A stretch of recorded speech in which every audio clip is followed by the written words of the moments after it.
This is Old School Comics. We're going to talk about some timely comics today. So here we go.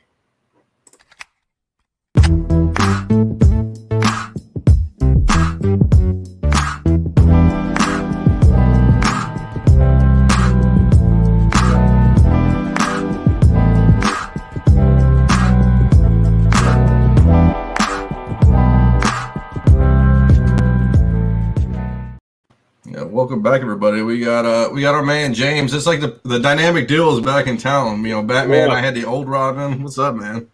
Not much, man. I'm good. It's good to have you back. Yeah, we had fun with Nico last week. Yeah, a little change of pace. He's a little more, a little all over the place. But we had a good conversation about a lot of things. I'm glad you're back though. And tonight we're here with Mike, who on Instagram is @Knights of Old, and he's down there. Good friend of mine who. Very astute collector of all sorts of stuff, and especially timely comics. So, Mike, awesome to have you here, man. Thanks for coming on the show. Thank you. It's nice to have an intro about myself. That's pretty awesome. So without going too down the rabbit hole, though, you collect Japanese toys and manga, and you have Silver Age comics, and you collect random stuff. But would I be correct in saying that timely comics is like your favorite of the comics and collectible, right? Yeah, if there's something that I'd say would be the last to go, or I feel is the most sacred of the Grails or whatever, it would absolutely be the timelies. Save the timelies. You dive back in the house for that for sure. Yeah, that makes sense. Yeah, so this is old school comics. I like to talk about Golden Age mostly and some Silver Age. We did Bronze Horror. That was pretty fun. And we have to do a show on timely comics. And the only problem is I don't own any. So I own one. Yeah. Let me hold on. Let me. I'll show off the camera. Oh, you got it. If you got one, you gotta go get it. Yeah, I go get it. Let me go get it. All right. You need at least one. Well, I used to own one, and it was a Young Allies, but it was like Young Allies 13 or 9 or something. It was like a non-war.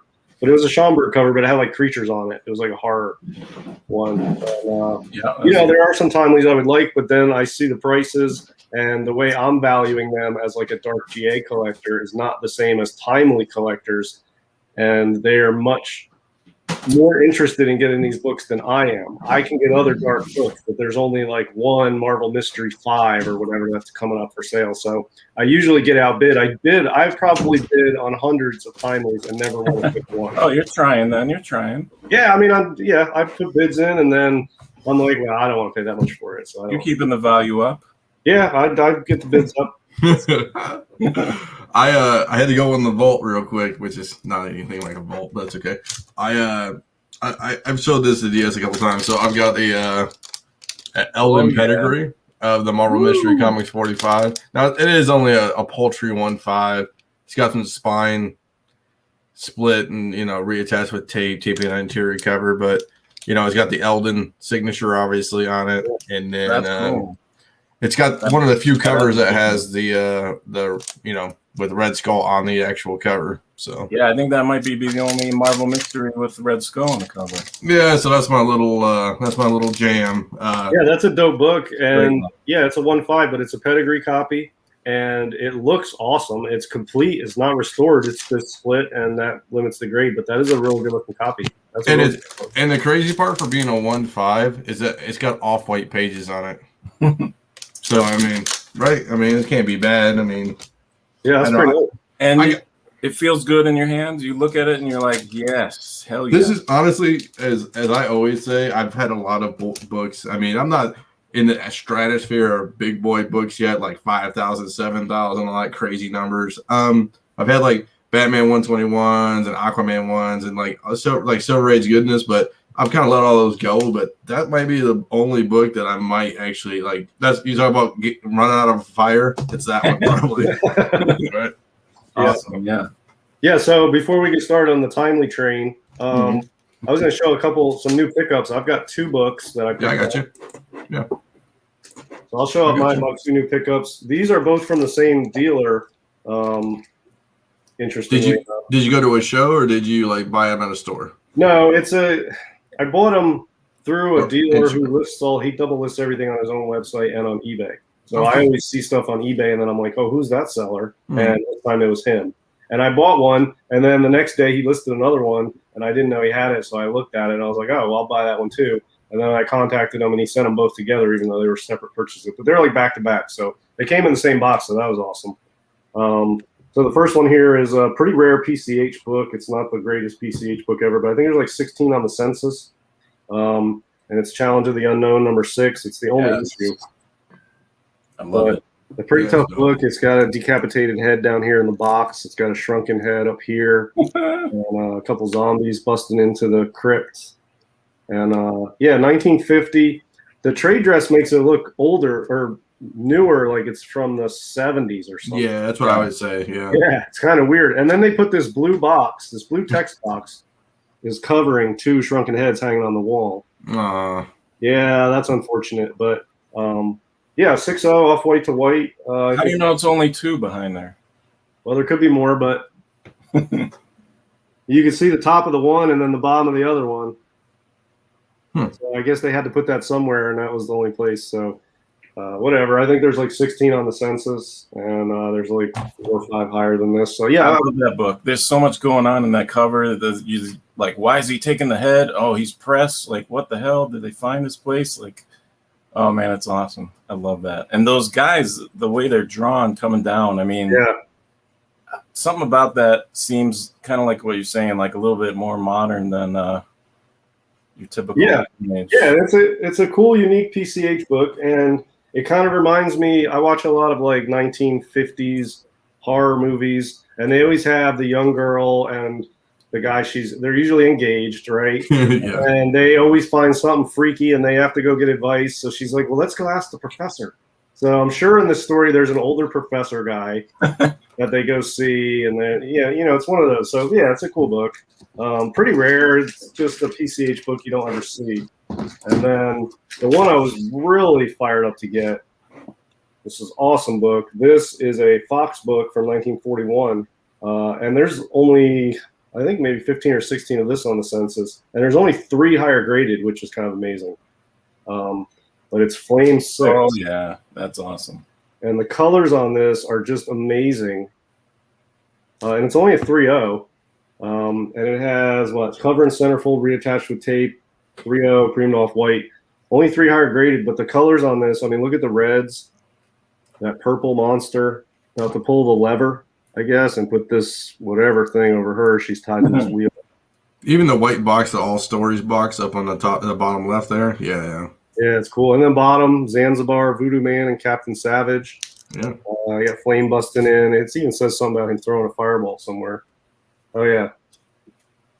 The instant before the monster could pull the switch, the flame hurled the fiery ball.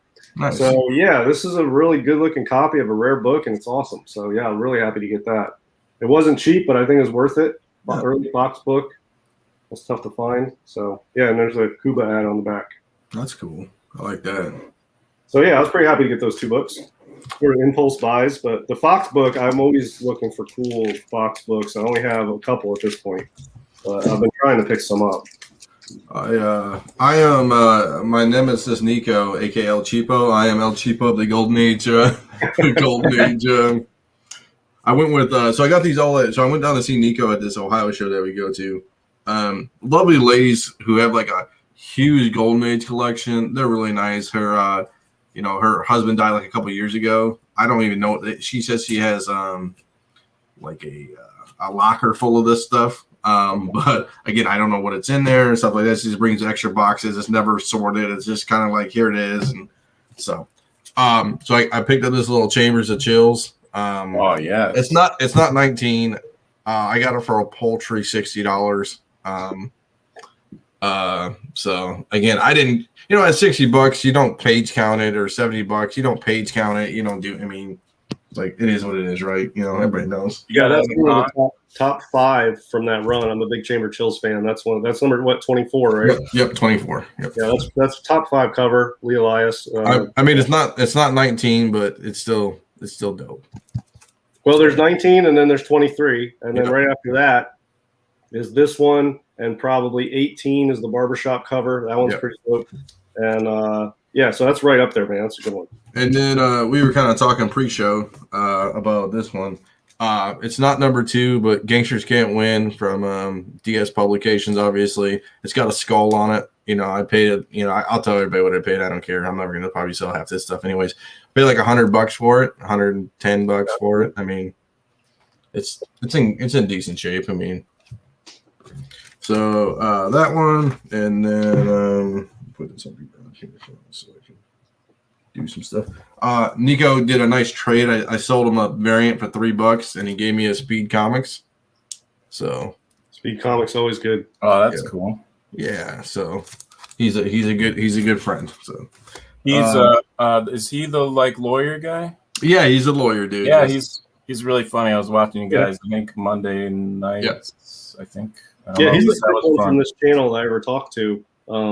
Was him, and I think he commented on one of my videos or something. We've talked on Instagram before we really knew each other. So I've technically known him for years, but I didn't really know him like that. Yeah. He's a collector of everything. He's a very intellectual buyer when it comes to stuff. He just picked up a Best Comics #1 that Anna Love posted. He got it for like a really good deal. It's pretty beat though, but the one that creeped him out the most was I bought a Catholic Comics #6, right? So I mean, I got it for, what year is that? I want to say DS. Was it 50s? You think? I don't know. It could be it's probably between 45 and 52. It's after the war, I'm sure, and it's probably 40. No images available. 46. Yeah. Oh wow. Yeah, that's an early one for a Catholic Comics because the bulk of the Catholic stuff was basically tied in with anti-communist stuff. Was at the beginning of the Cold Wars when those things really started coming out. Yeah. So this is volume 1. There's 3 volumes. Volume 1, #6. I bought it for a paltry. I think I got him for like 25 instead of 35. I mean, who cares? Approved reading. I like approved reading. The all the innuendos. We won't go down that whole rabbit hole. But yeah, I thought it was cool. And then last but not least, cool. One of the cooler ones that I'm happy that I finally that DS approved on one of my Golden Age books that he actually liked. It was little Dowman action. Oh yeah. So Dowman #38. It's tape on the spine. The guy gave me like 20% off, which is ridiculous still. But you got the wizard, you got Dowman, and you got a little bondage action on the bottom. So I mean, right? So, yeah, it's a cool book. Yeah, I mean, carrying like a log. What is going on there? I think she's in a ring of fire or something. Yeah, okay. So she's in a ring of fire on logs, and then he has a log. It looks like, and he's trying to. I mean, he's got a knife, man. You bring a log to a knife fight. It's not really working here. But I mean, it's cool. You know, I guess that's a cross on his crown or whatever that is, or turban. Looks like she's on a cross too, kind of. Yeah, it kind of looks like a cross too, like on the back. Yeah, it's kind of So no, I thought it was cool. That's cool. Yeah. Hey, any Golden Age that's remotely, I don't know, got like bondage or like just some kind of interesting thing that sparked conversation. If it's under $100, I mean, I feel like that's totally worth it. Yeah, I mean, and that's what I do. I kind of peruse the old interwebs for cheap Golden Age stuff. You know, I mean. As you can see, it's I don't know, would you call it very eclectic? My Golden Age, you know, I got Timely, I got this, I got that. I mean, yeah, it's eclectic. But yeah, any Golden Age that's cool for under $100 is like an automatic buy. Yeah, my wife was like, just buy it. You know, I mean, it's getting bad now. She's like, just buy it. Who cares? So yeah, good stuff. Thanks, man. Thanks. I did get. Can I show that? Like, sure. Like a PC, like a. Beware of your eBay purchase. I could show you. Yeah. It's not Golden Age, but I was showing DS, and actually I hadn't seen this sticker or what the postman did with this. So I was waiting for this book, and it was one of those things where you're like, where's the tracking? They don't want to put the tracking. I don't want to be that guy that's like, hey, but did you send it yet? What's going on? You know, like 5 seconds after you win the thing, you know. So I gave him time, and I was like, whatever, it'll get here. And that's one thing I think I didn't learn. Like, I've learned the most about patience being a Golden Age collector. I'll tell you that much. But so then I knew it was coming today. It was like one of those things where, like, all of a sudden it was like, it's coming tomorrow, when you hadn't even seen any tracking the whole time, which is always weird. But I saw the postman come up, and then he lays down like 3 boxes on the lawn, and I'm like, what the hell? And then he starts taking pictures of them. So I was like, oh, okay. But he was taking pictures of, because one of them looked like this. Oh boy. Yeah, the whole corner's torn off. Yeah. And then it's got this sticker, which I never seen before, but I think that's kind of cool, because it's kind of like they're telling you how they saw it. Correct. Yeah. Which I think is pretty neat. So they said received unsealed and received damaged. And then, I don't know how he could know that it's got everything in the inside, but there was definitely something on the inside. But thankfully, it was okay. It's not Golden Age, but I bought this Nice. 9.6. Frank Miller, right? Yeah. Yeah, I love that book. Yeah. I have the whole set. So it's interesting he didn't double box it. So I'm a slab dude. I've shipped millions of slabs, I would say, not millions, but a lot of slabs in my lifetime, and I can't believe he didn't double box it. Yeah, you could tell it's a noob or whatever, or someone. I don't know. Some dude hit me up on eBay and told me, if you believe this? So I've shipped a double box since 2011, right? So 10 years. This guy hits me up and goes, you should read about how if you ship it in a double box and you don't put a little bubble wrap in it, like you use a double box method, so if it can move around a little bit, and it won't take it like a blunt hit, you have some room if it gets crushed on one side to slide up and down. He goes, well, it can just move around and the book can wiggle around and it won't be a true 9.8. I'm like, dude, you got that book for super cheap. It should have been I was like, return it. Definitely return it back to me. I'll definitely relist it for, Well, yeah, look, there's books can move inside slabs if they're, really handled roughly.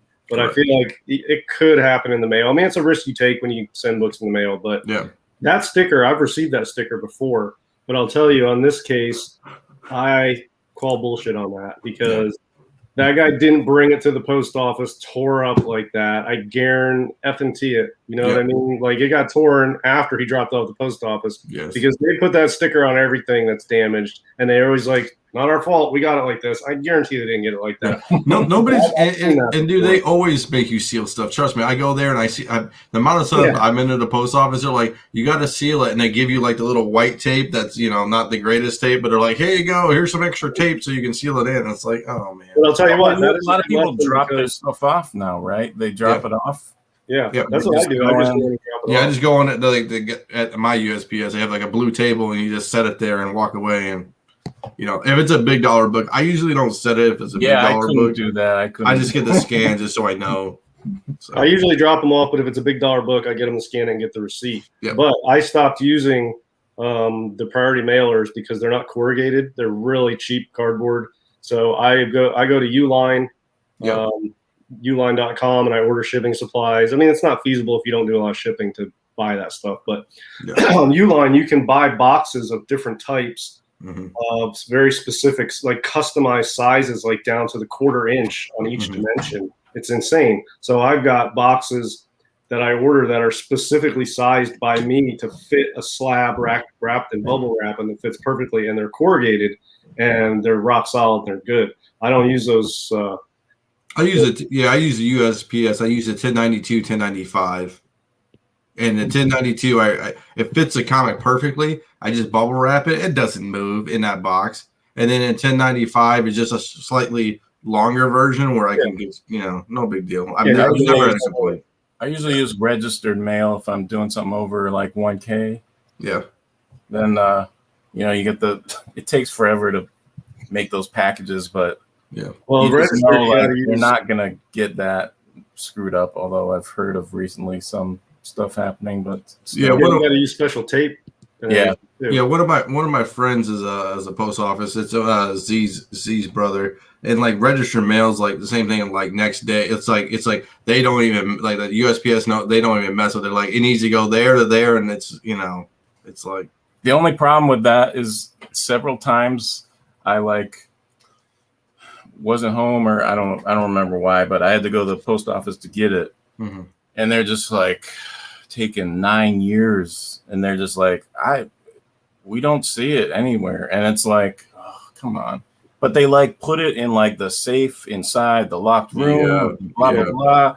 So like they got it there, but sometimes people aren't used to dealing with that, so it can take forever sometimes for them to find it. I usually tell them like it's probably in your safe. So I usually tell people, so they're like, oh, because they think it's just like regular mail. They're like, oh, and I'm like, yeah, it's probably in your safe. It's worth a lot of money. I also got I don't know what the hell I was doing, because well, for me, I consider, what was that, 1986? Yeah, that's like modern to me. yeah. But I don't know why I was like, signature, I don't know what the hell. I usually don't buy, I haven't actually bought too many comics in a while, but I also picked up this one. It was a signed Electra? Yeah, Sinkovitz Electra. Yeah, I got you. Sinkovitz Electra Assassin. Yeah. That's cool. Yeah, I just thought the signature looked pretty cool. It's kind of like she's almost like carrying a sword or something, So, dope. And it's cheap. Yeah. Maybe it's fake. I don't know. Yeah. Whatever. All right, so let's talk about some timely books. All right. Before we start showing the books, I'm just going to give a little preview, and then I'm going to hand it over to you, Mike. But from what I understand for timelies, what we're looking for is like World War II covers, Schomburg covers, and then I don't know about like condition or specific issues, but I always think of them as like the blue chips of Golden Age books. I mean, you have your Batman stuff, your tech comics, your action comics, and then your timelies. Those are like the three categories of like blue chip Golden Age books. So you're well versed in timelies. So maybe Deno could put you on the big screen. Yeah, I got you. Just talk about timelies and show us some cool books, and then I might ask some questions. And okay. Well, I'll start with one of my first ones, and then I'll just kind of talk about maybe like when I got into them. So good. Around, let's see, I've been collecting comics. Some of my first comics were like G.I. Joe 21, Secret Wars 1, that kind of time period, early 80s. And I've been, buying them since then. There were times, when I'm in like college or whatever, like where I don't buy stuff. But I think around the early 90s, and I'm not sure when the Gerber books came out, but I had them somewhere in the 90s. And that really opened my eyes to like, I was like, I just had no idea. Like I'd seen them. So I grew up all over the US, but I remember seeing a lot of Golden Age in the San Diego Comic-Con, because I went to that every summer from 86 to like 91. Oh, wow. Yeah, so that was cool. My dad is awesome. Like, he knew I love comics, and, I didn't know what the hell a Comic-Con was. I was like 12 or whatever, but like, he's like, yeah, there's this thing, you might like it. So yeah, there's a line. Okay, see you later. He just dropped me off.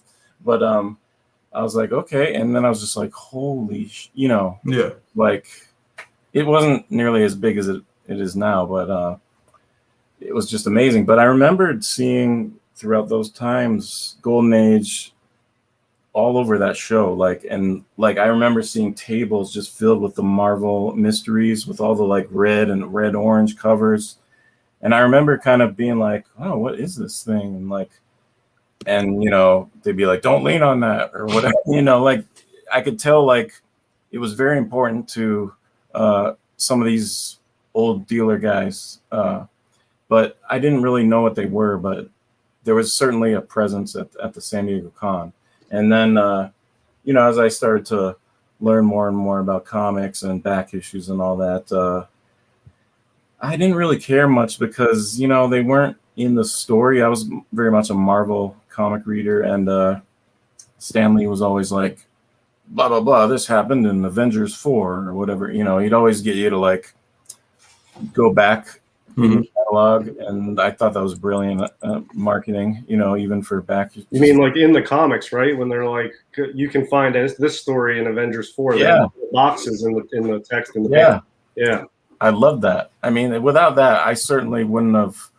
You know, I mean, it did take me a little bit. I actually went to comic stores after the con, but you know, it was just Golden Age comics were never in those little blurbs. Like it was kind of like, this didn't. It was just some old thing, and it didn't really happen, and blah blah. But then fast forward, you know, in the '90s, I got those Gerbers, and I started to really love Schomburg. And I hadn't really had him on my. No one talked about Schomburg. Yeah, everybody knows that. Reading comics in like the '90s, like Spawn or whatever. Like, no one mentions the word Schomburg. So, you know, it was kind of just came out of right field. But I was like, you know, I always kind of like Captain America, and there was like, whoa, holy crap! Like that's Cap with a like machine gun. What the hell's going on here? Like that's pretty awesome. And like I was in art school studying art, and so I understood a thing or two or whatever, and I was like, oh wow, these are like not only cool like subjects but also like master drawings, you know, like Schomburg's compositions and the way he can use like this circular element to like draw you around the cover till you like just keep looking till you're like forever, you know, because there's so much stuff in there is brilliant. And all the colors and wacky colors of like, you know, purple tanks or whatever. It's all a plan in this guy's head. But, you know, I started really getting into it. And then, but, you know, I was broke at that point. And then I eventually started getting some cash, and I started going to cons again, maybe like, I don't exactly remember when, but it was like around when the Ultimates came out. Mm-hmm. Because my buddies were like, "Oh, you like comics?" And I was like, "Yeah, modern comic. You know, I like old comics, yeah." And you know, I had kept most of my comics, and I had a bunch of Silver Age comic keys and stuff from back then. But he's like, "Read this," and so I got into the Ultimates and all this, and then so I started to go to some cons again, and then I was like looking at these Golden Age, and I was like, "Holy shit! Like there it is." Yeah. There's All Select One. There's USA 7. Like, these are those books in that book. And I'm like, how much is it? And I'm like, whoa, okay, that's a lot of money. And I was like, can I see that? And he's like, all right, be careful. And, you know, they were like letting me flip through like an All Select One. And this was in Chicago Wizard World. Probably, I'd say whenever like Ultimates came out, I don't know. I'd say early 2000s maybe, or like no, late thousands. I don't know. But but he started, the more and more I like talked to the guy, he just described all this like, you got to buy from me because, you know, he just made me aware of all these restoration and like paper, you know, all this stuff where like it's a Golden Age. I mean, that's a lot of stuff that I had never really thought about, you know, and it was kind of just like overload. And I kind of walked away like, you know, like I could buy this, but that's a lot of money. And like, that's just very iffy. And like, I don't know, like I clearly need to go do a bunch of research and then come back like next year or whatever. And so then I like bought some, I don't know, original art or something like that was easier to deal with. And then I didn't really think about it until CGC came out. And then I was like, oh, they figured it all out for me. Like, I don't need to worry about all this, like preparation. And, you know, and then I got into like the CGC boards and all this. And that's when I started super like getting in timelies. And I'll show you one of the first ones I picked up. This one from the I think it was a Heritage auction. This was my first timely book. Oh wow, that's a pretty good for a first one. Yeah, right. Got it. You know, I went for something that I really liked. I'm a big fan of Namor, and you know, I like the Human Torch 2 and I'm a World War II kind of buff.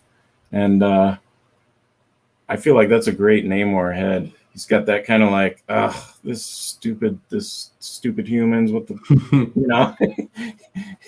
Yeah, is that the New York City subway tunnel? Yep. It's like, well, it's a tunnel that they built to go. It's 25,000 feet under. Yeah, pouring through the ocean tunnel came the Nazi hordes. Oh, so they built a tunnel under the ocean. Yeah. And it's kind of like there's I think it's number 36, Marvel. There's like a cutout. Yeah, yeah. Yeah, I almost feel like maybe it's that tunnel in that book, you know. But yeah, that was my first. And, you know, I think it was like, what was it? So it was a 2.5. And good colors on that though, man. That's a good copy. Nice colors. So why'd you pull out the slab for? Do you remember? Well, I didn't do that right away. Okay. But you know, when I first became aware of the slabs, it was all just about, oh, they're doing the work for me. Like they're telling me it's safe. Like no one's screwing with me. I'm not getting a fake comic book. I'm not getting like some all this restoration. So, you know, I'm fine with some restoration, but some I'm not. Like, you know, and so it's pretty much, and I think it's still that way for me. You know, I'll get into that a little bit because I do keep some slabbed. But if I really like a book, I have any interest on the inside, I will take it out for sure. Unless I think I might sell it sometime soon. Because obviously, if you're selling books, you know, it's just so much easier and faster if it's slabbed, you know. You don't have to. Yeah, it's the interaction between a buyer and a seller. And like, well, is it all completed? Is it all there? I get you. Yep. Yeah, that's why, you know, third-party grading is so essential. I know people coming into the hobby or in the hobby now, they hate CGC, they hate slab books, they want everything raw.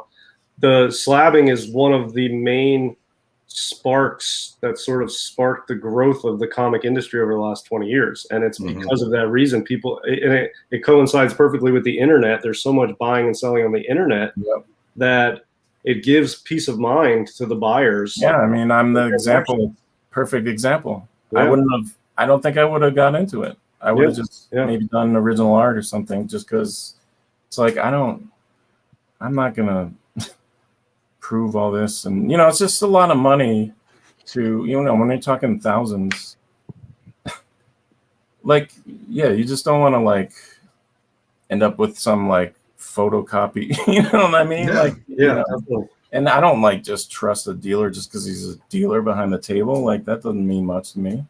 But because you know when you turn around and try to sell it back to him, it's going to be like half. But yeah, that was one of the first ones. And let's see. You know, and back then, so this was probably, I'd say around 2010 maybe-ish or so. Which I think, did Iron Man come out at that point? 2010. Yeah. So I was probably, you know, excited about these cool Marvel movies because, you know, growing up, I always wanted comic movies and most of them sucked. But it was awesome to see them starting to be cool. And, you know, but timelies were actually still, I don't want to say cheap. They were expensive for Golden Age, but they weren't, you know, you could find raw ones on eBay or whatever for like, or in the boards for like, and when I say boards, I mean the CGC forums. It for like under $300 or, you know, under 500 easily. It was like, now it's like, I almost feel like a good timely cover. It's hard to find one under 500, even if it's like incomplete or something. Like it's just, I don't even think you can find one for 500, honestly. Tough. I had a friend who was looking for he just wanted a Golden Age cap cover. He didn't care what one it was, and he didn't want to spend more than $500. And It was hard. It was hard to find a cap, anything with cap on it from the golden age for under $500. It's tough. Yeah. So then I just started, I was hooked. So I was buying like,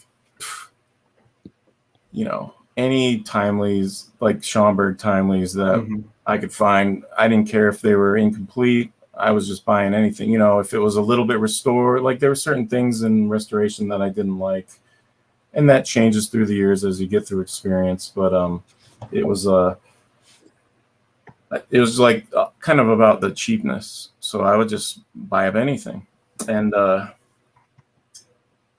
like I remember one of the early, and I mean, looking back now, I'm sure I kind of got robbed. But like I went up to Harley Yee. I'm sure you guys know him. Yeah. And I was like, I think this was like the first con that had come close to me. I'm in Seattle. And he was there, and it was like the first con where, oh, I'm going here and looking for timelies. This is gonna be awesome. And I gave him like, you know, Black Panther first appearance, like all Vision first, you know, but this was all before all this movies, but it was like nice stuff.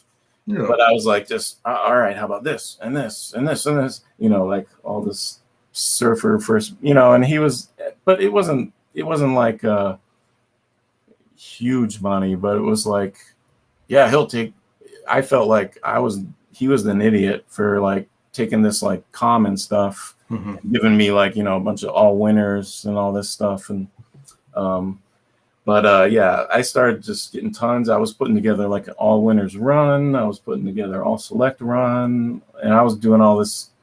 I was getting tons of Marvel Mystery. And then, I don't know, at some point, my taste just, I'm cursed with like good taste, you know, and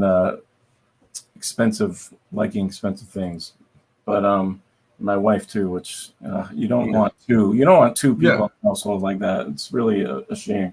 But I ended up, and as a kid, I was always been a trader, where I was like, I'll give you like 20 of these Nintendo games for that brand new one that you just got at the store that I can't afford. And the kid would be like, hell yeah, I'll take all the. And then, like, you know, the next day the parents would be at the door and I'd have to like trade back all the new game for like all my crappy old games. But like, I always was kind of a fan of trading a bunch of little things for the big thing and just keep doing that over and over and over again. And so eventually all those, you know, I had a lot more timelies than I do today, but I had just had to use them to fund, you know, more and more purchases as I got, you know, more and more refined tastes. Like, here's some early ones that I got. Here's a Cap 2. Wow. Oh, wow. This one kind of had a funny story. It was one of those cons where you think you're kind of done and you spent like most of your money, and or, you know, at this point I was like, this was maybe like a few cons into my time of collecting, so I was kind of like disappointed. I was like, if there was something cool here, I would have bought it. But but then what the hell's his name? It's well known, funny, like New York dealer guy. He walks around. Mike Carbonaro. Carbo. Yeah, we all know Carbo. Yeah. I had seen him, you know, I remembered him because I used to live in the East Coast too. And I remember him from there, you know, wearing all these like pimpish looking suits and stuff. And, you know, so we say hi to each other, and he's like, hey, I see you looking at that timely stuff. Come with me. I want to show you something. So like, I'm like, all right, I'll follow this guy, whatever. And we go to like his hotel room, and I'm just like, oh, this is, for a second there, I was like, this is a little weird. You know, like, you know, we're in the elevator, like just me and him, and he's not even really telling me what, you know, But he shows me this, get in his room, you know, and it's all fine.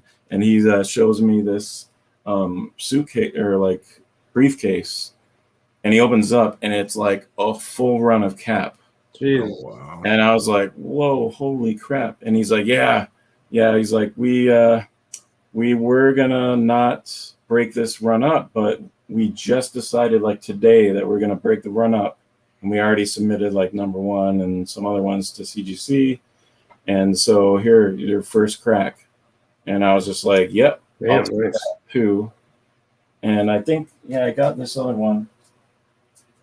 Yeah, I got this one at the same time. Oh, I love that one. Real nice condition. Is that 26? Yep, 26, Yeah. Philip Schomburg. And so, I mean, this was the same collector. I don't know. It wasn't like a pedigree, but I mean, he did have a whole Cap run. That's pretty impressive. Yeah, that's impressive. And those are good looking copies. I know you pick out good looking copies regardless of the grade, but those are real beautiful. And what's funny is Tech 31, because back then, you know, when I would get something new, I'd be like, first thing I'd do is like post a pic on the forums. I'd like, check this out, you know. And he was like, what the hell? Like, that's, where did you get that? And I was like, Carbo, and he's like, you're supposed to give that to me. Like, because so he had at a California con, I guess earlier, he was showing off the run to people, but you know, he wasn't going to break it up. But I guess he was like to Ben, he was like, don't worry, you'll have first chance if it goes, you know. But Carbo, he'll take your money. So. Well, you know how much a psychopath that Carbo is. So our guy on Monday night, Big Leg, he's at like San Diego Comic-Con or somewhere, and Carbo's there, right? He hands Leg this like Action Comics like 5.0 or some stuff, like Action Comics number 1 5.0, hands it to him and just walks away. Leg like looks around and he's like, where did this guy go? And he's like, he's holding like obviously a big boy book. He could just put it in his backpack and vanished. Yeah, it's like yeah. He's like, what do I do? What do I do? He like has to run and hunt Carbo down. Like, yeah, man, here's your book back. It's like, oh boy. I like the guy. I mean, yeah, you know, you just got to know how to work with him, you know. But he's done. He bought some books of me, you know. He's gone above and beyond. I feel to he'll pay. Sometimes I feel like he'll pay a little more than your other dealers, just because I think he's got this networking mind. Yeah, I mean, he knows the history. You know, I understand that too, because you know, if you got a guy with good books, you're gonna overpay for a couple because that gives you access to all his other books. I mean, you know, he's gonna pay a fair price, right? I mean, it's not like somebody's gonna say like, "Hey, I'll take that Cap 2 for $20." You're gonna be like, "What? Like this dude's not even serious." Like, I mean, so. And then I remember him telling me, I don't know if it was because I sold him some books or not, but he was like, "Now remember, if you get good collection, like come to me," you know, like everything's kind of this networking thing to him. But he's like, "You're a dealer now. You're a dealer." Oh boy, that was pretty funny. Here's another one I got. Look at that! Love that one. That's a good one. Number 3. See, this one I would bid on, but at this point, the price is just so high. I can't even. Like a 4.0 went for like 25 grand or something. I think so. No, is it sacrilegious of me to say that I'm not the biggest Schomburg fan, and some of the covers just all look the same to me? That was my biggest hit on Schomburg. Like it all looked. Now that's a cool cover, obviously, but some of his other covers, I wouldn't say he mailed it in, but I will say that it all looks the same. Like it's like, okay, it's got something on there. It's got, you know, a villain. You know, it just seems very. I don't know. Yeah, I see what you're saying. Like with the Timely covers, they all the Schomburg Timely sort of have the same zany conglomeration of stuff, but they are all different. But he's got a lot of different styles. He has, you know, the airbrush stuff he did is totally different. Then he's got some of like the off-brand, like the Terrific 5 that I have is like a Timely actually, and the all new 8 is just like a Timely. He does have a very distinctive style, but look at that red skull. Come on. I mean, and it looks great too. I mean, look at the colors are popping. Even still, I mean, you know, we could talk about like, you know, obviously you bought these a long time ago, you know, and it's like, you know, when do you rebag and board your books? I mean, obviously, you know, they're not just hanging out in the sun all day, obviously, but it's like, you know, what like every 5 years, 10 years, you probably rebag. You know, I mean, if I notice anything weird, Mm-hmm. then I'll do it. But I don't really have a schedule or anything. Like, you know, I use Gerber stuff. I use I'll keep those like micro whatever those pages. Micro chamber papers. Yeah, I'll put those in here. You know. So let's talk about your supplies. So are you using Gerber bags and boards? Yeah. Okay. Interesting. Because I need to buy some Golden Age stuff, and the BCW stuff's like some BCW like modern bags and boards are out to like August, September to get new bags and boards, and then like the Golden Age is out to like, I want to say probably like next week you should be able to get some. But I usually go BCW. I mean, selfishly, I have a dealer account, but if Gerber's the way to go, I'll go Gerber too. I buy Gerber fullbacks for they have, well, they're not called silver, they're called standards. Mm-hmm. The Gerber fullback standards and Golden Age, I buy those and keep them on hand. But then I use BCW poly bags because most of my stuff ends up getting graded or sold.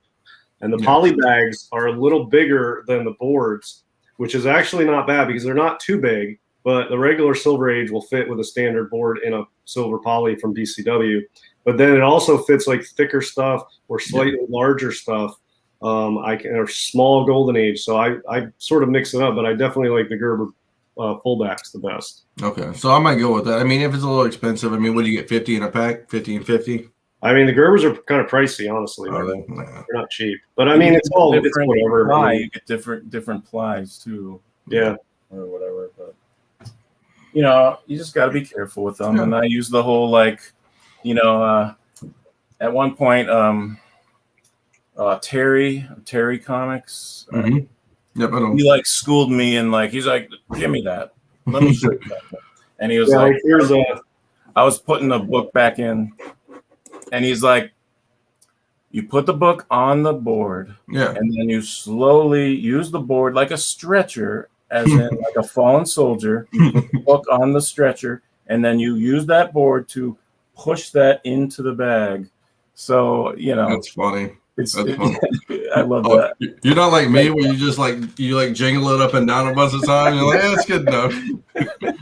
Well, and you know, when you're like putting back a like $3,000 book or something like in front of a dealer, you're just like, God, I don't want to do this anyway. You know, to that point, dude. I've even in the modern era too, dude. It's like I always tell people like for comic book guys, like some people know me, so it's like, hey, I know you, I know how you know how to handle a book, and I selfishly say that I wrangle all up and down, and I don't, but a little deprecating humor, but yeah, usually when I put them back in and out, dude, if it's a big boy book, I'll just let them do it like here, and I'll hand it back to them. Like, you know, I'm like, dude, I'm not gonna, I've seen people slice up here up north. I saw up in Michigan.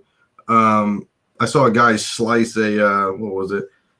Either an ASM Annual 1 or Werewolf by Night 32, but he had it in the like a top loader, and the top loader sliced like a corner of the book off. It was like, oh boy. So yeah, I've even had dealers, even dealers. I've seen them, and I remember one time I was trading a bunch of Silver Age, and it wasn't Harley, but I don't want to say the guy's name, but he like was putting back my book. You know, it was a little bit rough, but still like, and it was like, and he kind of like looked up at me to like see if I was looking, and I was like, and I was just like, I saw that. But you know, thankfully we made a deal and he took that away. But it was like, I mean, even dealers. But yeah, I totally agree. Like if I get any nervous, I'm like, here you go. You back in. You can do that, man. I'm good. Here's one. This is like probably one of my oldest books. Besides that first one I showed, so this is the type of stuff I would get, like, because it was cheap. Incomplete. Yeah, man. Who cares? 0.5 incomplete, dude. What's it missing? Let's see. Cover detached, first 3 wraps, and centerfold missing. So I mean, it's got a lot, but you know, as like I got more and more familiar with the timelies, you know, there's a period in the first like 2 year, pre-World War II, where guys like started getting enlisted, the artists and stuff. I like to kind of look at the insides of those, but after that, I don't. It's the stories aren't very good. The art I don't think is that special, and so I just kind of have it for the cover. You know, I talked with DS about this. Like, I think of a lot of the Golden Age books as like you're buying a print, like a really old, nice print that like you display or whatever. So sometimes when the book is really like that, I'll just keep it in the slab. Yeah, and I wish moderns would go back to this. You know, I know a lot of guys, artists do it digitally and stuff like that, but it's like I like to see mistakes or like, you know, other things. You know, it's like, you know, it's too perfect nowadays. And you know, my thing with the timelies is that I hate to say it, I'm not the biggest Torch fan. You know, it doesn't do it. What about the Torch don't you like? I don't know. It's I don't know if it's not detailed enough or I just was never a big Torch guy for some reason. I mean, it's a cool cover. It's just sometimes I'm not a big, you know, depends on how they draw them. I do like that. Well, okay, I forgot to mention this. This is another big reason why I went super no holds barred into the Golden Age is because I read that series Marvels. Yeah. And just the way they described and drew like the original Namor and the Human Torch, the android, because I didn't really know much about the android Human Torch. Yeah. It was just so damn cool to me. And I think that's where I got my love of the Torch, because I didn't, you know, Johnny Storm was always the Torch for me. But there's certainly sometimes they draw him kind of goofy, and I do tend to go for the covers without sidekicks. So you know, this is no sidekick. If you like the Marvel series, they actually did the new Marvel series, and Alex Ross did it, and this is the Bermejo variant of it. This is Silver Surfer, but they did a new 2021 series of Marvel, just in case you know. Is it a new story? I believe it is a new story. Okay. So this is, I don't know whose this is, but that's a cool cover. Yeah, it's about you know, $100, you know, roughly 125. Marvel 2021. Yeah, so Alex, so basically it just, you know, a new story. You know, he did a lot of good picture. Here's another good one. Yeah. So that's cool. Yeah, so Alex Ross, I think he's writing it as well, as long as he's doing some of the artwork, and then he's getting all his friends to do the variants on the stuff. That's a nice one. I like that one. Yeah. Is there World War II stuff? I only got number 6 because I like the Silver Surfer images, but like here it is. Every now and then there'll be a modern book that has like I think the new Evaders. It was like a couple years ago. That was pretty cool, and it had some World War II stuff in there. Yeah, I haven't even looked at the interior. I only have the one, and I really don't want to touch it because I might get a 9.8 on it. So that's the other thing. I send a lot of stuff in there for grading too. But no, it's cool. I think it's all new stuff though. I don't think it's war stuff. I think it's just all the guys, you know, all the people, all the heroes in Marvel just kind of fighting each other. So. But I hear you on the Torch, and sometimes they draw him weird, and he's got like a face. Sometimes I don't like the face. Here's let's see, an old one. His first, so that cap this cap 3 was the first Schomburg cap, and this was the first time Schomburg drew the Human Torch. See, I like that one. I like it's more than just I hate to say it, like a red blob. It's not as, you know, detailed sometimes when he does Torch, but that's dope. Yeah, that's still got like that pulpy style too. Yeah, absolutely. Yeah, so this is what I'm like, Dino. Like, I get what you're saying about the Schomburg timelies, and you know, art's subjective and all that, but the early Schomburgs, the really early timelies, like the Daring, the really early one like this. They have more of a pulpy look. It doesn't really look like the other Schomburg stuff. It's a very different look. Correct, and it's more detailed. You know, I mean, I can see the wrinkles in the hair. It's just not like a red dude, and he's usually in a flying pose, and it's kind of like a la Superman kind of thing, and there's a trail of fire, and that's it. It's like yeah, that's a good one. Marvel 5. Are you saying you don't like the Zeppelin one? Because that one's awesome, and it doesn't even have Turo on it. Yeah. Now Zeppelin one is a pretty like wheelhouse Schomburg that Dino's talking about, though. Yeah, I gotta get that again. I used to have that, and I first started like loving them just the Schomburgs, and then sometimes you'll go after a book that you kind of think, oh well, whatever, that you don't think it's going to be hard to get, but then when you start going after it, you're just like, Jesus, what the hell's the deal with this book? Like, goes for a lot, and every time I bid, it's like there's a million other people bidding, but no one's talking about it, like, and welcome to Tales from the Flipside. I can't talk about any book or it's gone. I had to continuously, just sacrifice books, and I would upgrade. I would do a lot of upgrading, and because that's another thing. As I got experienced, I would start to like, hold a new one, and I'm just like, whoa, like this looks amazing, like compared to the other ones. Yeah, that's it. Yeah, I love that. See, I like that one. That one's actually really good. Yeah.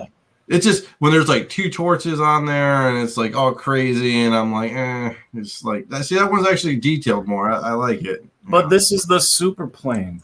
Yeah. Yeah, the super plane. I don't know. The Zeppelin one I like better. The super plane, I don't know. And it's bombing the Kremlin. There's only 2 books that I know of that really deal with the Russian front. And so I think of them as a pair. I'll show you this other one. So we have, I think they came out relatively close together, maybe not, but we got this one, which is a classic cap. Yeah. Is that the Road to Berlin?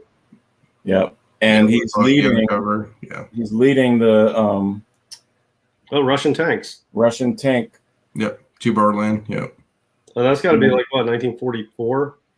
I think it's 43. Yeah, early 43, I think.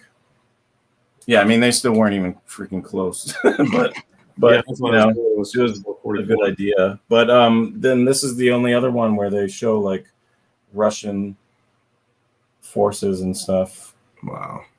So I don't know. I always thought of those as like a pair. Yeah. And 43, I think, is when Schomburg kind of got his like signature style with these. And towards the end, like 44, even 45 and 6, I thought sometimes he would draw like Cap's face all weird and like, I don't know. He wasn't, for whatever reason, that didn't happen as much early on. Do you think it's because of the pressure of him drawing multiple titles? I guess maybe. Know.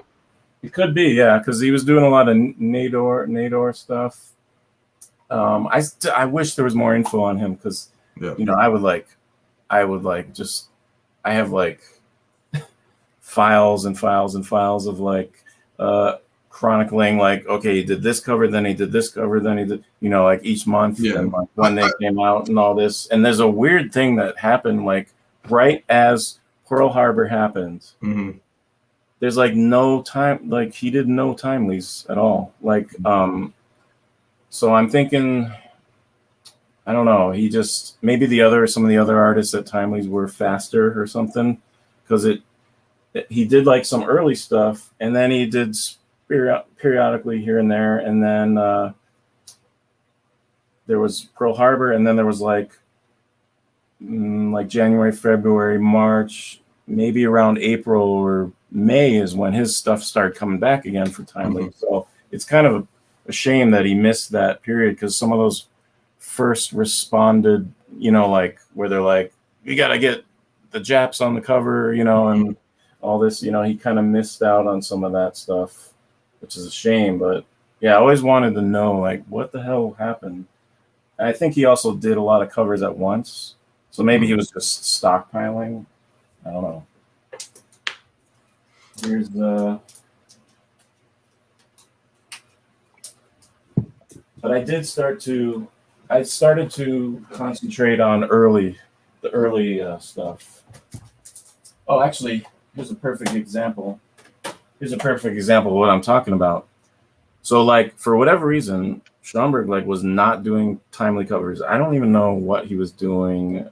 I would guess I'll have to look, but I don't even know if he was doing Nador. Maybe he was doing those speeds or something. I'm not sure, but here's an example of like one of the first responses to Pearl Harbor where that came out. I think this was around, what is this, January-ish or something, when it hit the stands, maybe February, but yeah, this is not Schomburg, but I feel it's one of the classic cap covers. You start with it, now we'll finish it. Yeah, it's cool. And it's got, Pearl Harbor, remember Pearl Harbor. Got the American flag in the background. Yeah, it's great Americana, I guess. Yeah. Yeah, right. And it's got this cool, like, there's no division. Like, usually a lot of times have the, like, line there. And it's just kind of, like, full. It's got that, what the hell's his name? The, like, Mr. America. What the hell is his name? Old Uncle Sam. Like, Uncle those Sam covers. national comics where he's, like, a giant. It's got that feel.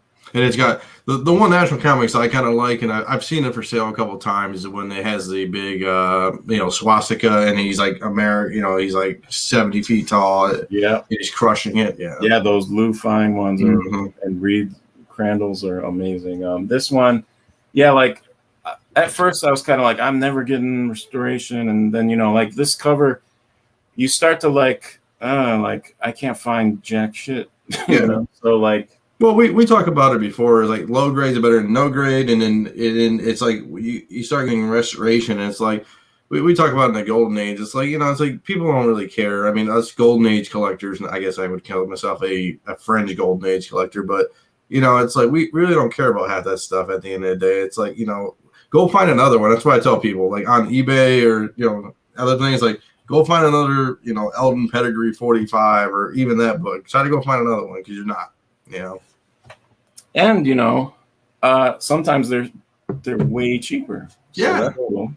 And like this one, and sometimes like, I started to like really get into it too. I was like, I had like my set of like, all right, like I was after this. It still kills me. I should have bought it, but it was like, it's like my ultimate restoration is like if I could actually see it, like maybe if it's raw or whatever, but is like a dot of Sharpie black in like a corner or something done. And there was like this Showcase 4 that I should have bought and like restored, and it was still kind of pricey, but it was like, and he showed me like where the dot of Sharpie was, and it wasn't on anything major, and I was I don't know why I wish I bought that thing, because it was like, I don't know, 5,000 or something. Well, I got a Marvel Spotlight 5 that had restoration on it, and it was a dot in like one of the, it's like in the R or in Rider at the end, I think, or in the E, and it dropped in only like a half a point. I mean, it wasn't like it was that big of a deal. It wasn't like the whole cover, and then you're going from an 8.0 to a 3.0 or something.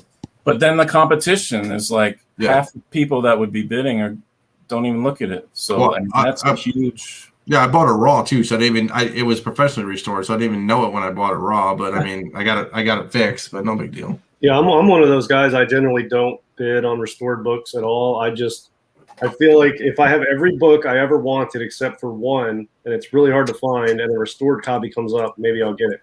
But otherwise, there's so many books I can go after. I just stay away from the restored ones.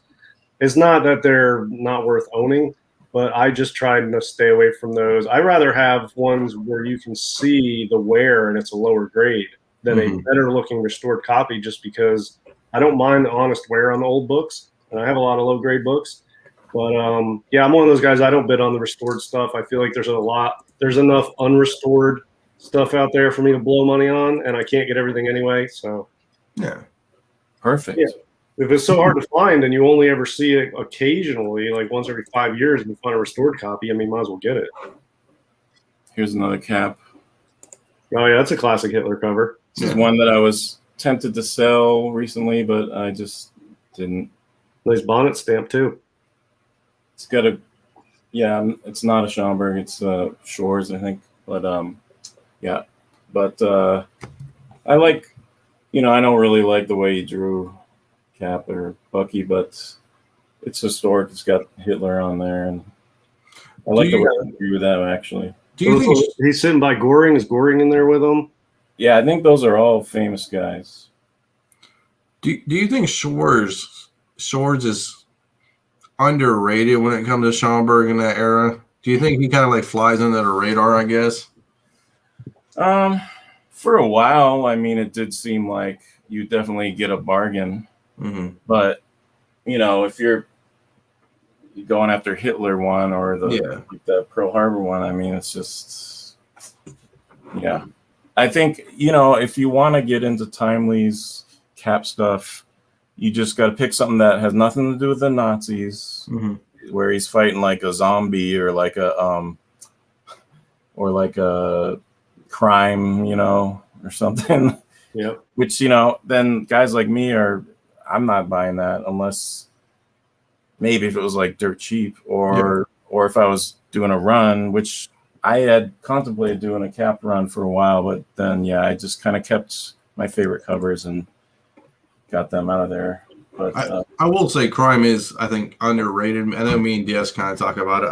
I think crime's underrated. I think it needs a correction. Again, I don't know what the correction is going to be. I think it might be, is it 2 times? Is it 3 times? Is it, God forbid, 10 times? Well, don't get me wrong. I love crime comics. Like when they're like, this is about crime. Yeah. But not like crimes, America trying to like, come on. Here's a good one that's not World War II related that I think is really worth it, but I think guys like Mike wouldn't bid on it. So what is it? Affordable. It's number 28. And it's a pretty classic. This is a copy that's on eBay. It's just a really classic cover. It's not war related, so I think guys like Mike wouldn't bid on it, and it's really cool. It's more like all of the non-timely Schomburg stuff you see. I don't know. It's just more of a dark GA book.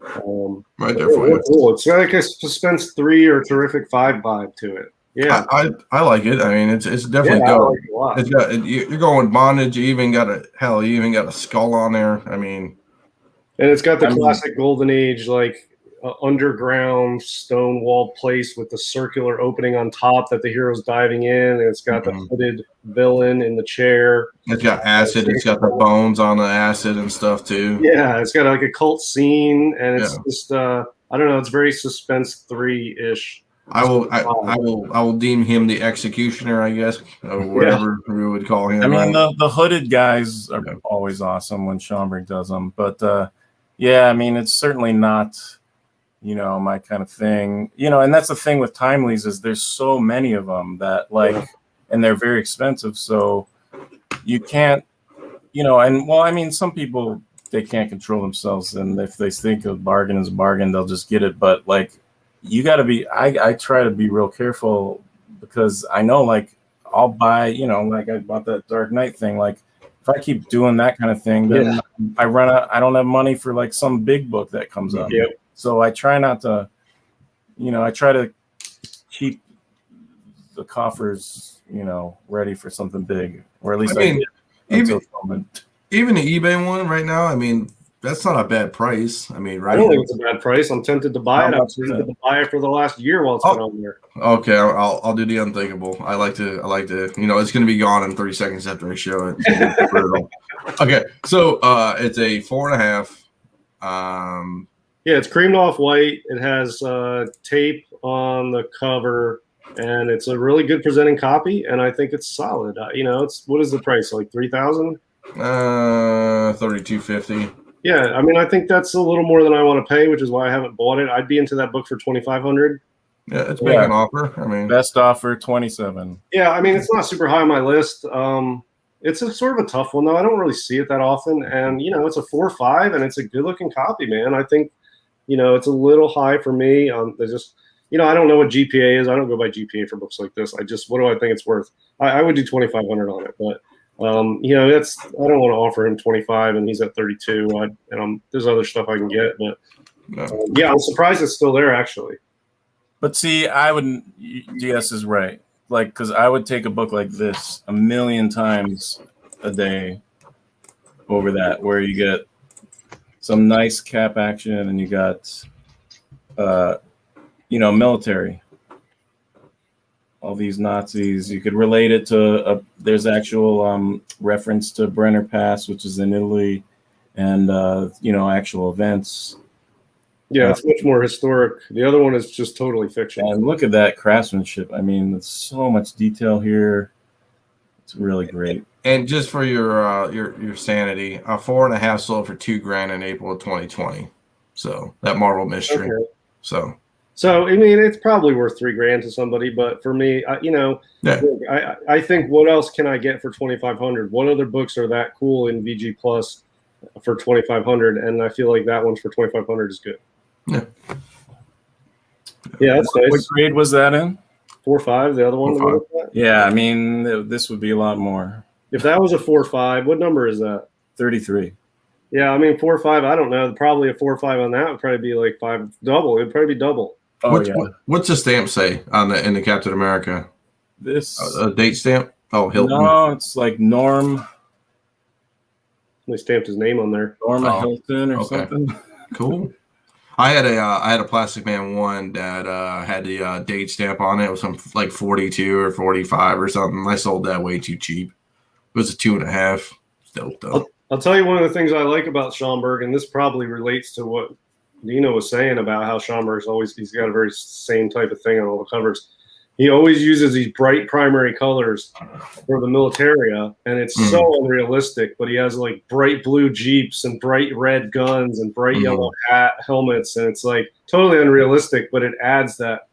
Well, it draws. So using your primary colors, I did take an art class or two. My art history showing up. My art history teacher would be proud. When you use primary colors, right, it's going to draw your eye right to that, right. So when you use the blues and the reds and the all the nice primary colors, it's going to even that Zeppelin cover. It's like a bright green Zeppelin, which of course. And I love my colors, like as you could see with my Japanese stuff. You know, I'm into the bright color stuff. Something about it is just, I don't know. Since you're a Japanese collector, do you have a Sentai 2, the first Power Rangers appearance from Antarctic Press? Oh, it's a comic book, so. Well, I do have some old Sentai comics. Oh, look at you. Fairly expensive. I have one of the first Sentai toys right here. This guy. Oh wow, nice. Yep. Sentai 2 is underrated. It's always in it, like it's an Antarctic Press book, so it's like one of those underground books that nobody really digs in because nobody cares about those books. But I don't know if I know what book you're talking about. These are all old, old Japanese toys. I like that one. 70s. And then before we get to the end of the show, bring out your big timelies to show if you got some like top notch ones. Yeah, it's coming. I'm sorry, it's going. No, you're fine. It's all good. Yeah, we're good. I just want to make sure we get them in. This is your mainly for me. I just want to see them. That's your Sentai 2. Oh, that's cool. Yeah, so this is the first appearance of Power Rangers. I know it's supposed to be old school comics, but this is the first appearance of Power Rangers, and it's a tough book. It's hard to find, obviously, because But yeah, that's not bad. I would go for let's see, you're right there. Just grab this. Yeah, you gotta be careful with asking Knights about Japanese stuff because he has hours and hours worth of quality Japanese superhero stuff. Here's the real. You have more of that than you do comics, honestly. Here's the real first appearance. Oh wow! I've never even seen that. That's a nice one too. This is a pretty good copy, first print of this. Wow. See, that's like the Action 1 of that. Oh, okay. Not quite. I can't get into it because. Yeah, you're good. Don't worry. It's a whole other guest appearance. You know what we can do is we have a show for foreign books and stuff like that. Yeah, we'll get you on the Global Comic Safari, and you can talk about your Japanese books, and they're going insane. Definitely do that. Let's see. We'll do another one of the classic caps, which I think these two are very similar poses, actually. Oh yeah. Yeah. Both Jack Kirby. Oh, and by the way, he just tosses up an AF-15 to be like, oh, this cap book looks like this Kirby book. Well, it's beat up until you fix it up, DS. Yeah, I mean, hey, that book Someday. is probably right now would be a hot ticket item, and you'd get 5 digits on that, no problem.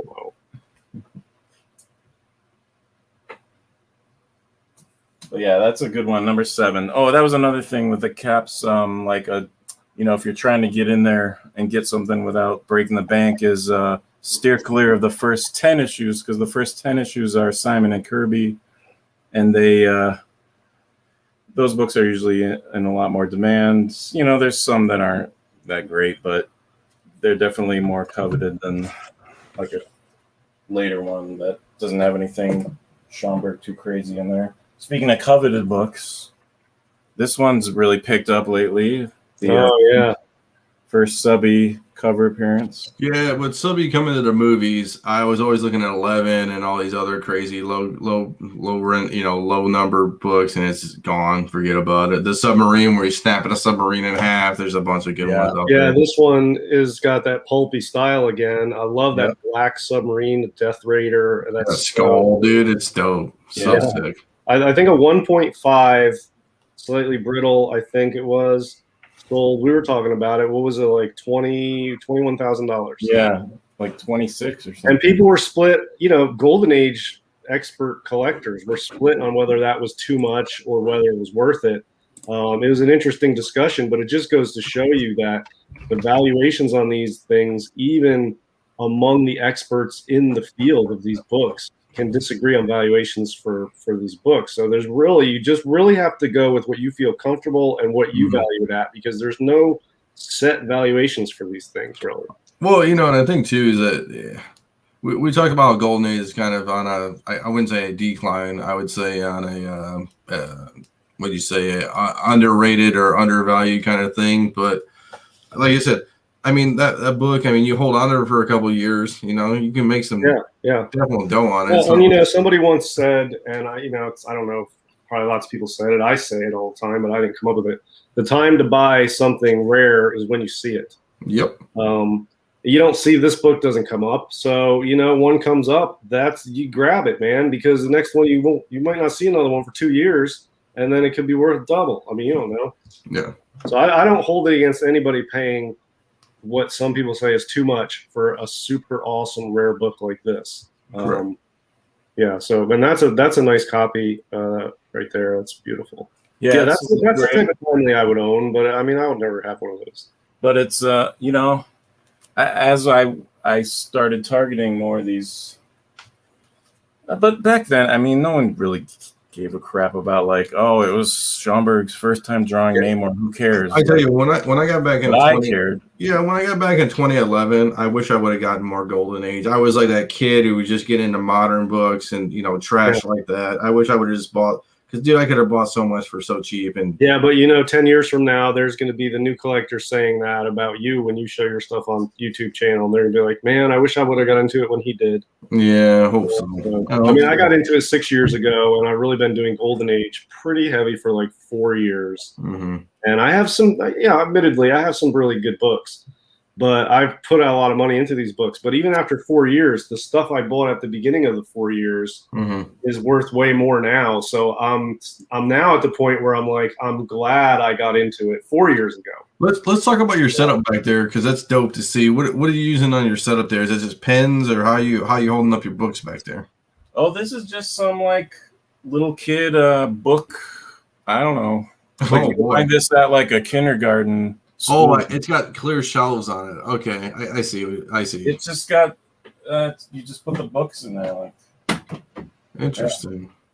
Yeah. But I might go that route for a wall, maybe. It's been really, like I remember one time, I think DS, we were selling books or something, and I don't know, everything I was selling big time because it was like I could show like these big lots, everything at once, and it was like DS was like, I gotta get one of those shelves. Yeah. No, I like that. I've said that before. I do want to get one of those. That's perfect for a con. Like if I set up at a con, I don't want to have thousands of books. Pull those. But I'm always buying weird shit like that. Like here's I was thinking of using this, but I didn't. But I'll like pick up things like this, these magazine stands. If I ever find them, if I go to like, Goodwill or something, because I don't know. I feel like I'm trying to make like my room to be like a store or something like from my youth or something. Yeah, it's cool. Here's a classic cap. That's dope. Yeah, that's really good. Yeah, there's so much detail on that. Yeah, that one's cool. It's got like so much detail. It's like you can just look there for days and find something new every time you look at it. And flags, great flags. Yeah. And some of these have like actual landmarks in them, which I love. The like tie into real world, history is always cool. I love the little, it's like the ships coming at you in the distance. Yeah. And Bucky, look at him. He's frying people up. Full Winter Soldier, no flamethrower going. Yeah, nice. I mean, look at how much a psychopath I used to be. Let's see if I have like I made it on a PVC. Oh, that's cool. So it's modular. So like if I only want like, one high one, I can do one high one. And like, I like that. Yeah. So I use 2 4-footers. And then what I do is I made a 4-foot by like a foot or something. And then basically you can set 2 up or you can set 1 up and you don't have to because I couldn't fit 8-footers in my car. Like the length was, my car couldn't fit it. So I just shrunk 2 4-footers and so I did that. So like, yeah, and we mentioned the slab stuff. So like this one, I think I submitted this. I used to have 3 copies of this, and I submitted them, and then I think this is the one I just ended up keeping. But because when I buy, that's another thing, I would get stuff slabbed. So I'd use slabbages to figure out, that to make sure I'm paying the right amount for something that's not, they don't trick me. And then, but also sometimes I'll buy a bunch of raw books and I want to know. Yeah. So I'll send it in, And you got to factor that in too, because you're spending like, if you're CGCing at least, right, $100. I just throw like $100 on top. You're throwing a Benjamin on top to get it graded, Yeah. So. And but if I got this raw, I've already looked on the inside, probably took some pictures, and then so there's not really a need to take this one out, really. Same with like the Hitler one, there's nothing good in there, and that other one back there. And this one, I feel, to me, a 4 is like high grade. Yeah. For Golden Age. So if it's something like even a 3, I might not even take out because it's just like, I'm just gonna leave that alone. I totally agree with you. 4.0 is like a high grade, So I can't wait for this one. We're gonna have part 2 with you. I'm super excited for all this. But let's see the old big boy, and then we can end on that one. Well, I got, let's see, 5 more. Sure, let's go. Okay, you're good. All right. Here's one that DS was searching for me for a long time. Nice. Yeah, I went around the entire con looking for that for you. This is pretty cool. This is property. It was a file copy from the famous Funnies Incorporated. Oh, wow. It was in a bound volume. That's a Schomburg, right? Yep. Yeah, you see what that does not look anything like the other Schomburgs. Yeah, yeah. Wow. 3, and it just has a small amount of glue on the cover on the spine. Yeah, that's The awesome. only Yeah, restoration. no big deal.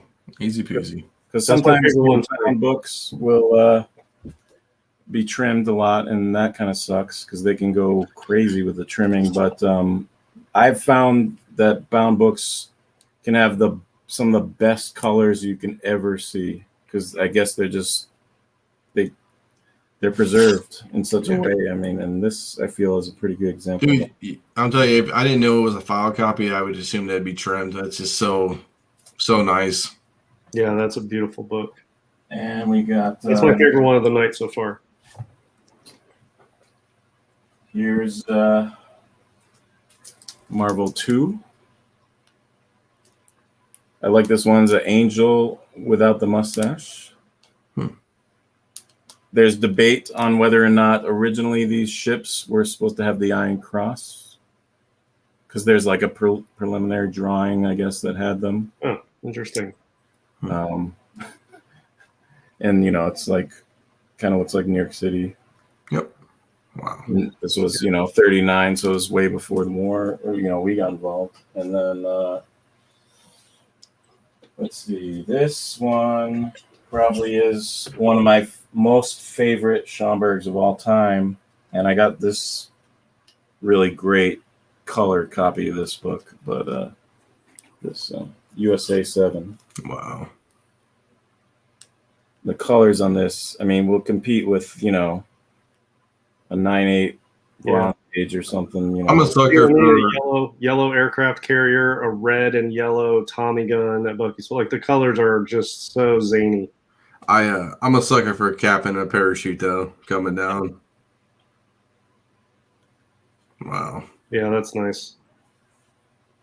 And then let's see. So we're getting close. And honestly, I've been since COVID and all the before COVID actually, the prices have just gone crazy. And and then when COVID hit and everything went crazy, I just kind of started looking for other stuff, Grails in other places, like Japanese stuff. Here's a real old Japanese book might be a lot harder to even find than any of these books back there. It's one of the first.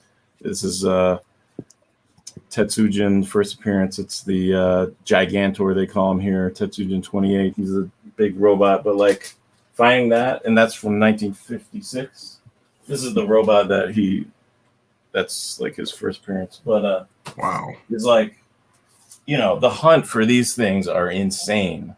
Even like if you talk to Japanese people. And like here's the first Astro Boy, 1953. Oh, that's sick. And this is way cheap.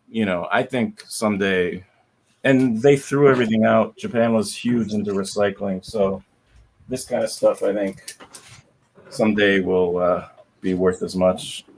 But here, the end of the time lease. Oh yeah, that's classic. That's the concentration camp cover. Yeah, the Holocaust one. So you could see they're putting them in the oven. And you can see the bones underneath the oven from the last people that have been cooked. Yeah. Oh, that's sick. That's dope. And all these guys in the background waiting. Wow. So cool. And I love these kind of books. They're like those books you guys were talking about, I think last time, where that transcends the genre. This goes beyond just a book of superhero book. It's like World War II. It's history. It's history. Yeah, it's this one is certainly a book that has skyrocketed in value, and rightfully so. Yeah, it's propaganda versus actualization of the history. You know what I'm saying? It's like an actual. It's not propaganda. It's So now we'll get to what I believe are the 4 best time lease, and my favorite 4 as well. But here's I'll select one. Wow. I like that one. Yeah. Wow. Good colors on that one, man. That's a 5, so there's no need to take that out. Yeah. Yeah. And I don't usually go for books that high, but for whatever reason, it was just what was available, and I don't know, I really wanted it, and it actually went cheaper than what a lot of us thought. So that was really my favorites. That's probably my favorite Schomburg cover. And it's got no sidekicks, which I love, and cap of the gun. Yeah. And Schomburg, for some reason, the caps where he has the parachute gear on just make him look really badass. And he draws the inside of shields. His shield is really cool. Yeah. And then, so the last three, I think they flip-flop a lot for me. Like, I'll think one isn't the best timely ever, and then next week I'll think it's number 3 or whatever. But this book I kind of lagged on. But over the years, it just got harder and harder and more expensive and more expensive. And then finally I was like, maybe I should pick up just one of those coverless ones of it because, I don't think I can afford these. Maybe I could afford a really, really bad condition one that comes up if no one else, if it stayed low. But if there's any competition, then I probably can't. So, and I saw one that was coverless. It was Slab, and I was like, all right, yeah. And at the time, throughout the years, I saw like several, but then it was like, I was like, yeah, I think I'm just going to go for a coverless one. And of course, nothing. 2 years. And like, finally I was at a con not that long ago, and it was a Golden Age Guru's booth here in Seattle. And I got in there early and I saw it up there. I was like, what's that? Let me see that. And I was like, I took that down and I was like, yep, I'm going to get like, it was just, I had to make it work. But yeah, I'm glad I did. I mean, sure, I'd like a cover, but I don't know. The cover, the interior is good enough for me to be okay with it. But Marvel won. Wow. Wow.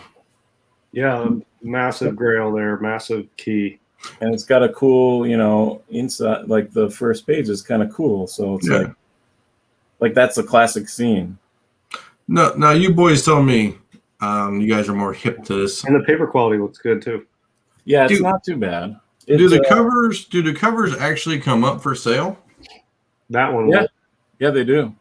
I doubt that one would because I mean, you never know, but like they do. It's just a lot of people keep them and they just wait to get the rest of the pieces of the book. Yeah, I would say a cover for that probably, if they're out there, are mostly being moved around privately. I doubt you would see one of those come up in an auction. I don't want to put you on the spot, but what do you think? What do you think a Marvel? What do you think the cover would be? Just the cover alone, what do you think would a respectable price? I mean, everybody, I mean, at least 10. Okay. But the problem with buying pieces, because I've done a lot of that, and I kind of don't encourage that, but it can be fun or cool if you're in the patience. But the thing is like, so say I'm a dealer, right? And I have this, and say I have the back cover too. So all I need is the front. And I don't even care about this book. I bought it for whatever, if I'm the dealer, this is pretend. I bought it for $5,000 like years ago, but I don't care about it. Yeah. If I see a cover and I think it'll be a good match for this, it might get we'll get the green. The highest it'll go is a 4. Yeah. So I know, all right, what will a 4 sell for? If it'll sell for 50,000, then, and I already put 5 in this, I will bid that thing up to 35K. Yeah. So it might be worth a 10K or something if no one's looking for it.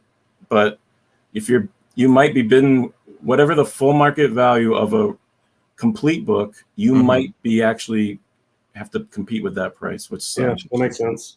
And also, you want to think like people will help you out, but if people know I need the cover. Yeah, well, they're going to charge you a lot. It will jack the, because then it's like, well, if you have the cover, now you have a $40,000 book, not just, 20, and it's like. I saw X-Men 1 front cover only sell at the con in Ohio. A guy sold it for $700. Yeah. Well, I mean, hey, again, if you look at it as if you're buying a print, a nice print with nice. Oh, it was trash too. It wasn't even from the 60s. Yeah. 700 isn't that much. Yeah. And so here's an example. I bought the cover, and over the years I found the interior, and here's a book where I don't have a back cover for it, but I'm super happy with it. Like it does its job in my hands. Like I don't need to go after a Sensation 1 because this cover is such nice condition that is 1 and 2 have the same back cover or different? No, number 1 is a very unique cover, which really blows. But all right, so then these 2 books are the this week's. Oh man, it's really hard to pick my favorite. Yeah, I thought maybe I was gonna go the other way, but I can't. I already know which one you're gonna pick. I just can't do it. This has to be number 2. Oh, I thought it was gonna be number 1. I know. I did too.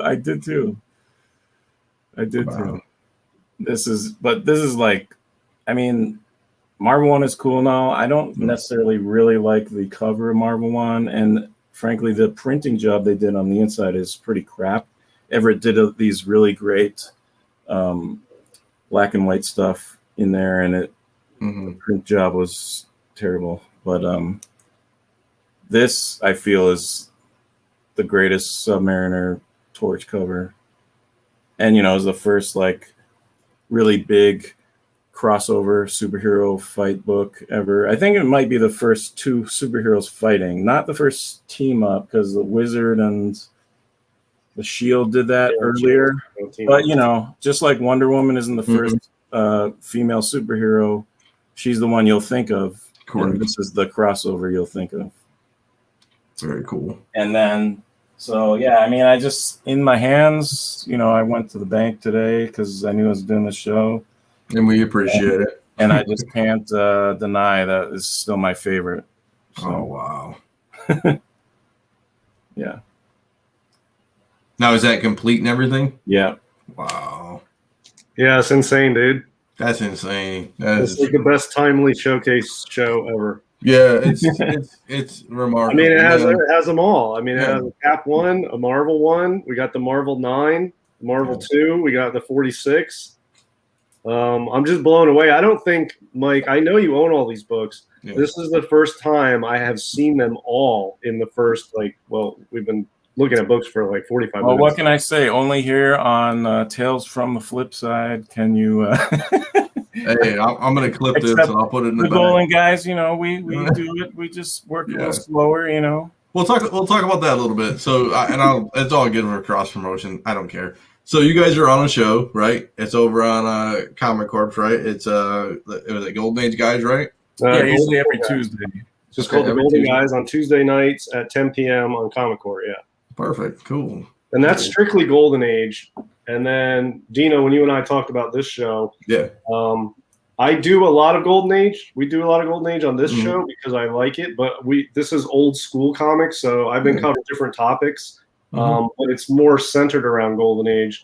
But the Golden Guys is pure Golden Age. This is a little more of different stuff. We did a Bronze Horror show last week. Yeah, and we do the market report. I don't know if you've seen that. We do the market report on here. So it's like we kind of just show, because I do the market report on Mondays, but it's like, I call it trash books, but it's like Monday's books of, it's like stuff that's either real hot right now, like Miles Morales stuff, or it's stuff that's, it's like stuff on eBay that's been going through. Yeah, thanks. Yeah, it's just the stuff that's been banging out, on eBay the whole week or whatever. So, no, this is like the different market report when it's heritage and stuff that really people don't really get hip to. It's like, I go on eBay, I buy a couple books, but Comic Link, Heritage, all that, Comic Connect, whatever. So, no, we definitely appreciate it. Yes. A couple more things. Because when I went there, I was like, I don't know, maybe we'd show a little more. So I just got a couple more cool things. Yeah. Do it up. This is this is a cover. We were talking about covers. Mm-hmm. I picked this up. Wow. Just a cover. That's cool. Yeah, that's a good looking cover, though. I mean, that's a nice copy, a nice cover. And, it goes without, I've learned that you'll find the interiors more often than you will a cover. So if you have the chance to buy a cover of a great key, yeah, you might as well do it. And I've had this for years. I have never I've never seen interior come for sale. This book is just super rare to begin with. I've been on an all flash quarterly one. I was hemming and hawing a long time ago for an all flash quarterly one too. I think that's a good book too, and that's a little undervalued. That Flash quarterly one. Yeah. Here's the first Dr. Fate cover. Yeah. Oh yeah, nice. It's a cool one. We got date stamps. You're talking about date stamps. This is a good date stamp here. Oh boy, John Z will love you. Wow Comics. That's his girl. What is the date? January 5th, 1943. Yep. That's cool. Yeah. He's a Mary Marvel. Now, that is, we had a big discussion about this. If you look at Legion of Superheroes 23, Loach 23 variant with Adam Hughes, it's the same thing. So we it's an homage to this cover, in my opinion. Yep. And I love this one because actually, and it's I think it's her third appearance, maybe. But so she appears in this Marvel family or Marvel family number one. I don't really like that cover. She just looks weird. She's standing there, right? Yeah. Yeah. And then her first in the solo books is this one. Mm-hmm. This is the one right before 10. Yep. And that's not bad. But Shazam and Captain Marvel are there. And so I really like this one. It's like, yeah, I'm on my own. I don't need those jokers. Yeah. So she has, Wild Comics has a lot of great covers. There's just nobody, nobody buys them kind of. It's weird. They sit there. But I like this girl better. Oh boy. This guy bringing the heat. Just for you, DS. Oh, 2 copies, very nice. Only 2 copies. I like one. I compete with those guests you guys bring on here are way too crazy. This is going to be peanuts soon compared to who you're going to bring on. Yeah, I don't know. I like how one has just a slight spine roll and it doesn't fit in the regular hole. Yeah. The other one's perfect and it fits. Yeah, I was like, I'm going to, I completed these. I had like 4. It took like 4 issues of various pieces to complete these. And I was going to sell it and I was like, I think I'm just going to, and I helped the Golden guys, I get advice from them all the time. And, look at this. You're already getting solicitations. Look at that. Can I get a 2-year payment plan on your other copy? But they always help me figure things out, and I sold a bunch of other books that, just in the long run, probably that key Wonder Woman one will be worth more if whatever. So here's the last one. Wow. My favorite action. Yeah, I got a new nickname for that book. That's the poor man's Wiz 18. I like it. Yes. No, that's the most classic train cover ever. We just saw 1.0 just sold. I think it was a 1.0 sold for like 30,000 or something. That book is really coveted, and not many of them out there. And here's a little Grail, a little Japanese Grail. Ooh, little Mega Man. Yeah, Mega Man game. Matt DeVoe will love you for that. Matt DeVoe on our channel is a Mega Man connoisseur, I guess you can call him. And like I said, during COVID, I really went into other, it's like you said, that the book is the best. This one's coming tomorrow. It's FedEx, and it should be here tomorrow. I can't wait. Yeah. And I can't wait for you to sell me that. But, it's this weird thing where the prices got so high, it just...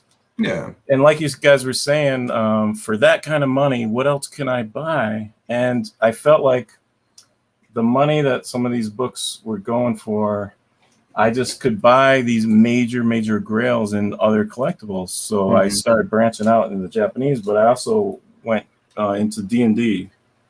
If you know anything about D&D, you'll know how everything I know about D&D is from you, Mike. So the thing about that is I would hold those because you're coming out with that D&D movie, and if you're gonna try to we flip everything kind of, so flipping those. Yeah, I know you wouldn't flip those, but I'm just saying that's where you're going to get your highest value. I mean, theoretically. Yeah. But this is a pop icon, and these are, I'm always, because of Golden Age, I'm used to like, hey, they survived like all the recycling, everyone throwing them out for all these years, The wars, everything else, the climate, whatever, like, and that's what made them so valuable. So I'm always looking for rare stuff, like, this 2,000 copies were made. That's it. Yeah. And you got 3 of them. Yeah. Or no, you got 3 of them there. Yeah. I mean, he's got, a couple more. You're going to own 10% of it, man. I can't anymore because they went crazy now. So, well, kind of crazy, but you just can't even, there's nothing available. So, but, you could look in any kind of thing and you could find some cool grail, Yeah. Very cool. Thanks, guys. No problem, dude. This has been great. It's been a little over, but dude, it's crazy the collection you have. It's maybe not much without being able to share with you guys. No, and we appreciate all the backstory and stuff. I mean, obviously you're a connoisseur when it comes to timely comics. Obviously, I mean, you know a lot about it. So, but with that, we're going to end it out. And then obviously we want to thank Mike. And obviously Thanks. I always want to thank James. And next week, who knows, maybe somebody else will come on because I got to fly out to you'll get those real. I won't be available next week either. So oh boy, we might have a 2-spot guester. Oh boy. Yeah. Oh boy, maybe I give the keys of the castle to somebody, and oh boy, I can't wait. So, all right, boys, we appreciate it. Thanks, guys. Yeah, no problem. And Mike, you're more than welcome. Oh, the question I always ask everybody: Are you since you're in Seattle, but are you going to come to Baltimore this year? No, I'm not. Okay. I'm traveling for a while, but I'm broke. I got to buy all this. Hey, I got you. Hey, man, I'll buy your plane ticket, and you can give me a timely I'll comic. tell you what, I do. I know we'll all hang out someday. That's going to be really fun. If you want to bring that exact setup behind you to Baltimore, I will pay for the booth. Oh, wow. You can set up and sell those. Wow. Oh boy, could be a hard pass, I think. So we I would appreciate have a heart attack on the plane with all that stuff. Oh, that's funny. So, all right, boys, we appreciate it. We'll see you next time. Take care, guys. See you guys. Thanks.